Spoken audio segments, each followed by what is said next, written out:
शांति। आज 17 जुलाई 2021 की बाबा की साकार मुरली है।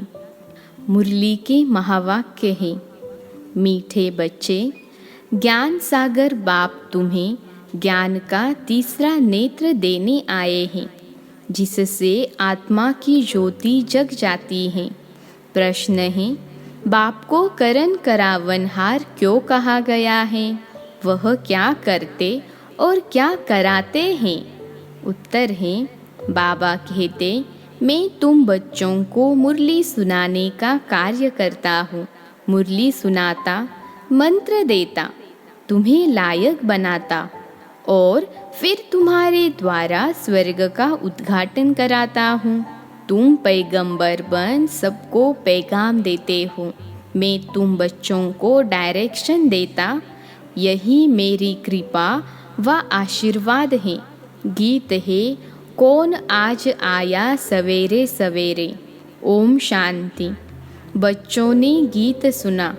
हम बच्चों को सवेरे सवेरे जगाने कौन आया है? जो हमारा तीसरा ज्ञान का नेत्र एकदम खुल गया। ज्ञान सागर परमपिता परमात्मा द्वारा हमारा तीसरा नेत्र ज्ञान का खुला है। कहते भी हैं, बाप ज्योति जगाने वाला है, परंतु वह बाप है यह कोई नहीं जानते हैं। ब्रह्म समाजी कहते हैं वह क्षमा है, ज्योति है। मंदिर में हमेशा वह ज्योति ही जगाते हैं, क्योंकि वह परमात्मा को ज्योति स्वरूप मानते हैं। इसलिए वहाँ मंदिर में दीवा जगाते ही रहते हैं। अब यह बाप कोई माचिस से दीवा नहीं जगाते हैं, यह तो बात ही न्यारी है। गाया भी जाता है, ईश्वर की गति मत न्यारी है।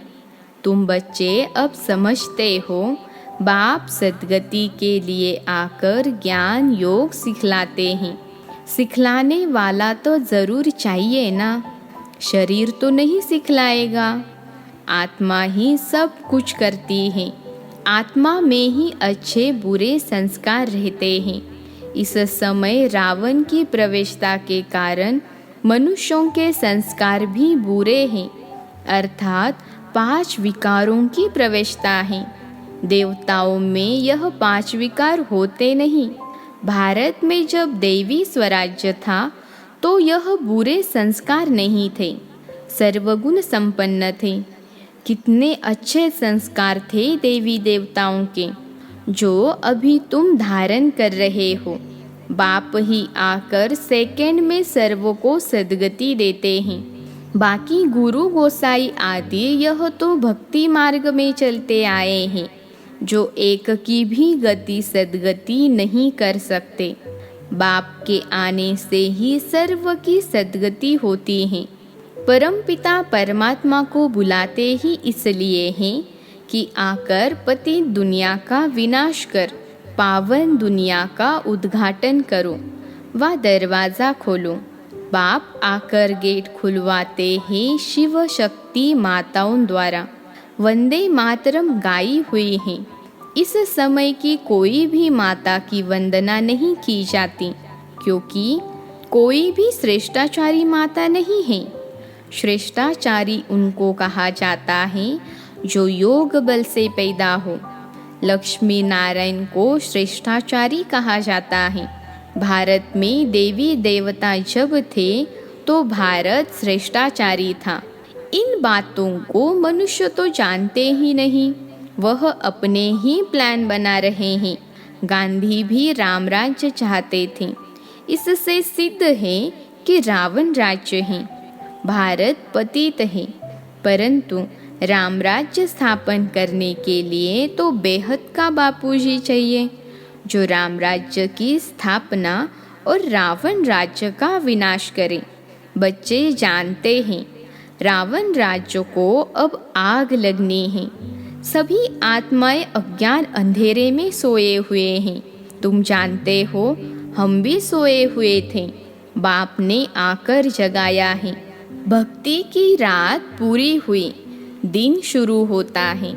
रात पूरी हो, अब दिन हो रहा है। बाप संगम पर आया हुआ है। बच्चों को दिव्य दृष्टि और ज्ञान का तीसरा नेत्र देते हैं, जिससे तुम सारे विश्व को जान चुके हो। तुम्हारी बुद्धि में बैठा हुआ है कि यह बना बनाया अविनाशी ड्रामा है जो फिरता ही रहता है। अभी तुम कितना जाग गए हो। सारी दुनिया सोई हुई है।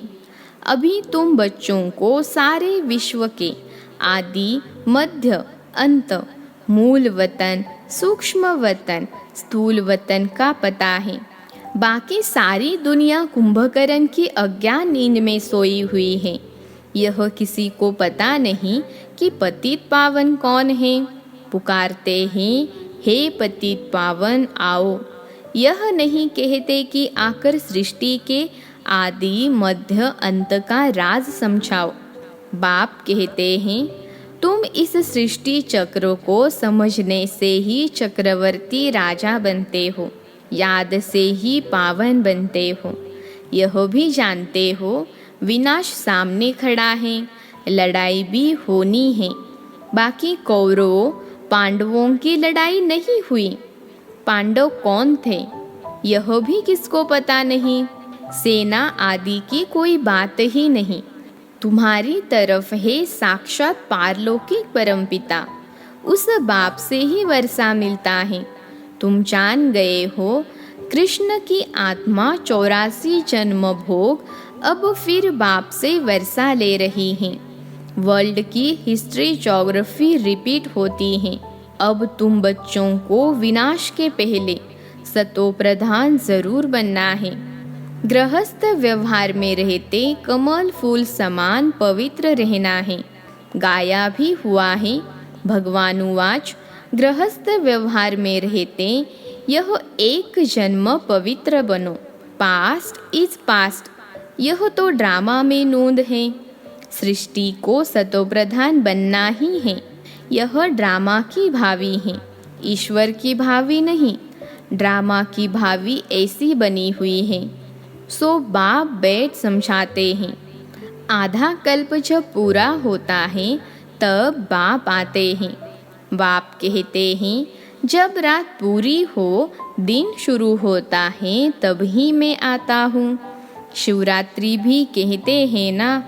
शिव के पुजारी शिवरात्रि को मानते हैं। गवर्नमेंट ने तो हॉलिडे भी बंद कर दिया है। नहीं तो कम से कम 1 मास हॉलिडे चलनी चाहिए।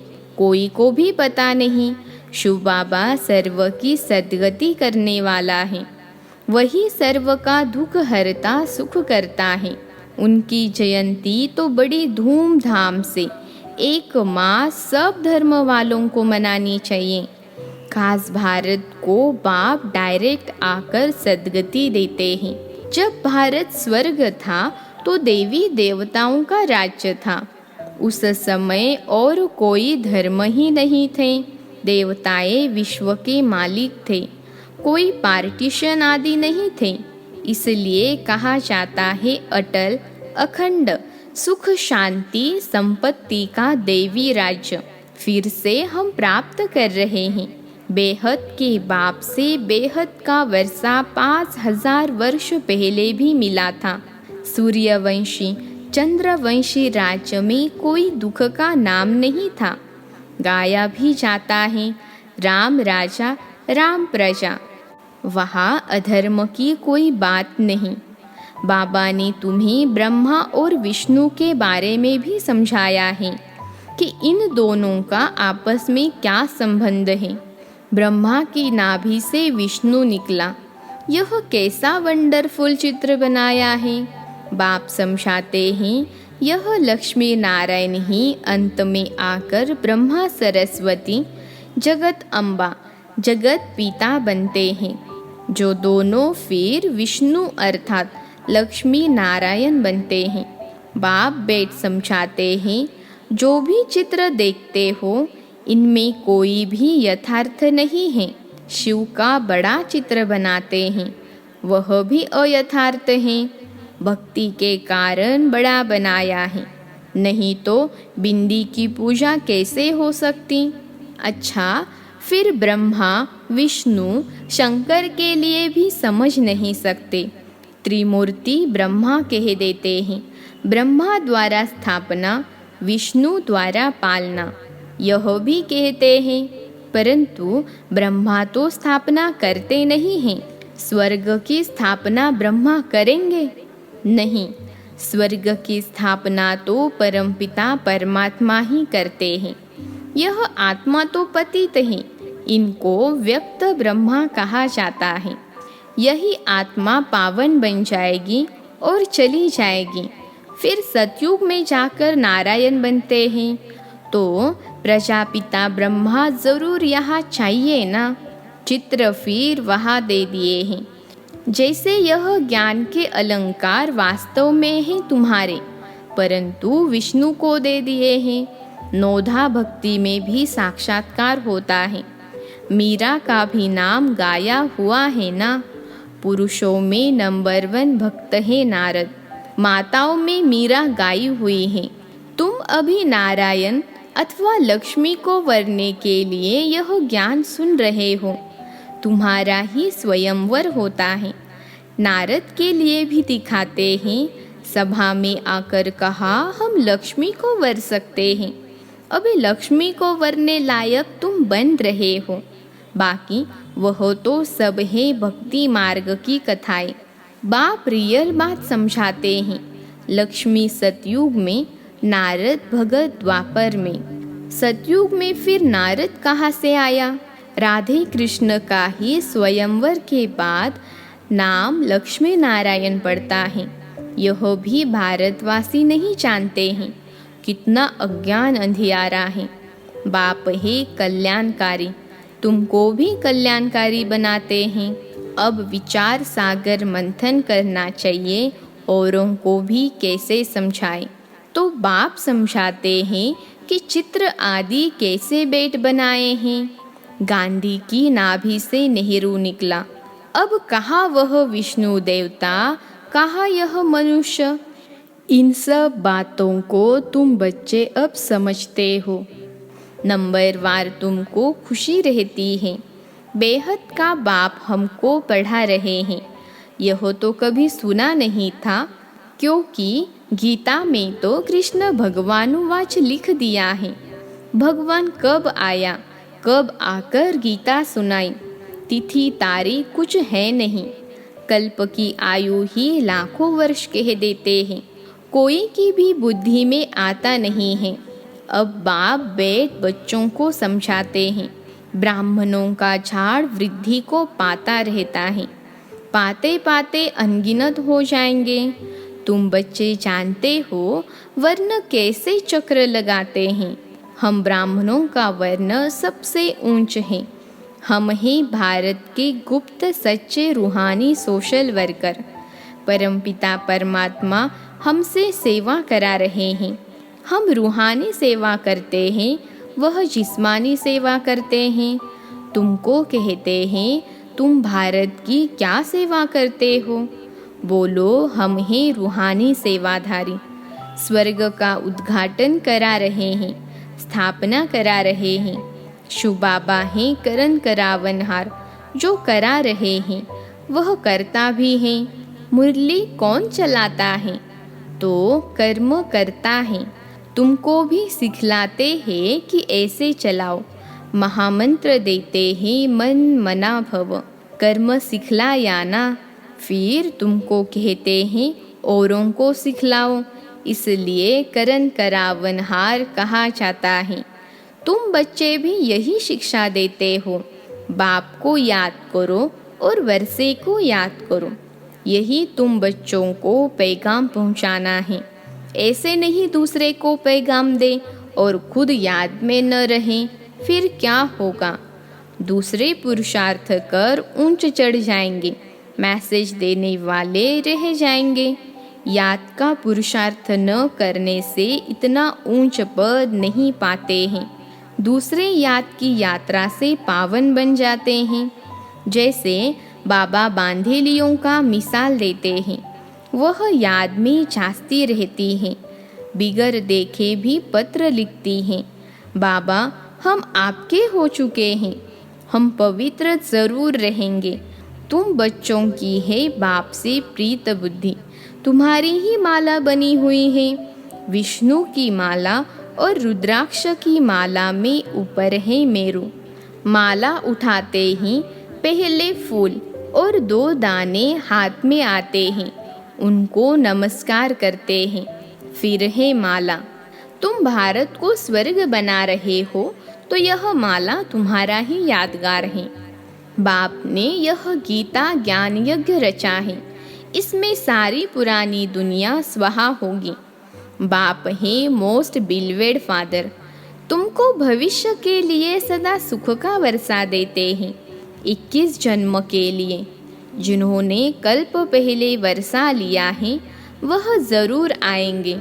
ड्रामा प्लान अनुसार बाप कहते हैं, बच्चे सुखधाम चलना है तो पवित्र बनना है। मेरे को याद करो। मांगना कुछ भी नहीं है कि कृपा करो व मदद करो। नहीं, हम तो सबको मदद करते हैं। पुरुषार्थ तो तुमको करना है, आशीर्वाद की बात नहीं। बाप कहते हैं, मामेकम याद करो। याद करना तुम्हारा काम है, डायरेक्शन देना यही कृपा है। बाकी तो भल खाओ पियो घूमो फिरो, तुम्हें पवित्र भोजन ही खाना है।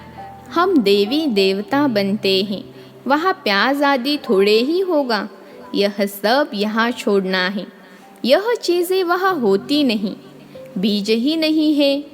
जैसे सतयुग में बीमारी आदि होती नहीं, अभी देखो कितनी बीमारियाँ निकली हैं। वहाँ तमोगुनी कोई चीज़ होती नहीं, हर चीज़ सतो प्रधान।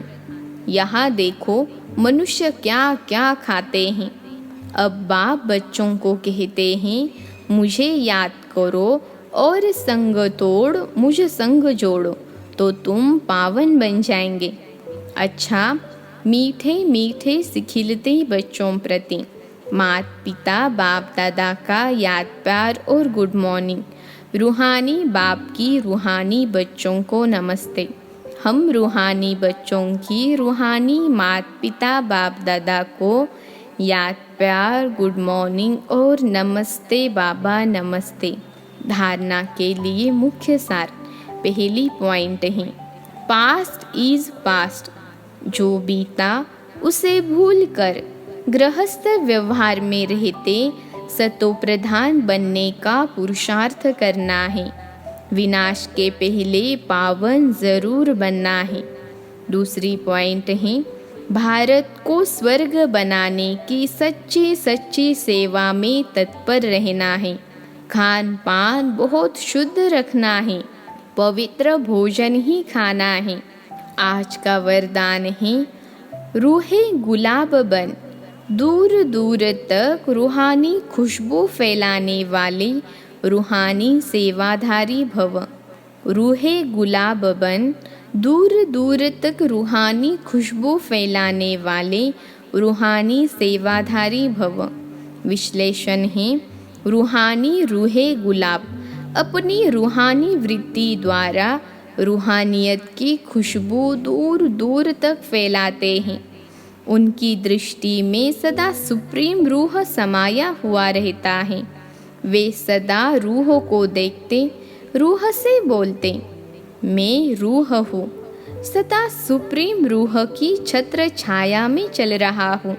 मुझ रूह का करण करावनहार सुप्रीम रूह है। ऐसे हर सेकंड हजूर को हाजिर अनुभव करने वाले सदा रूहानी खुशबू में अविनाशी और एकरस रहते हैं। यही है रूहानी सेवाधारी की नंबर 1 विशेषता। आज का स्लोगन है, निर्विघ्न बन सेवा में आगे नंबर लेना, अर्थात नंबर 1 भाग्यशाली बनना। निर्विघ्न बन सेवा में आगे नंबर लेना, अर्थात नंबर 1 भाग्यशाली बनना। अच्छा, ओम शांति।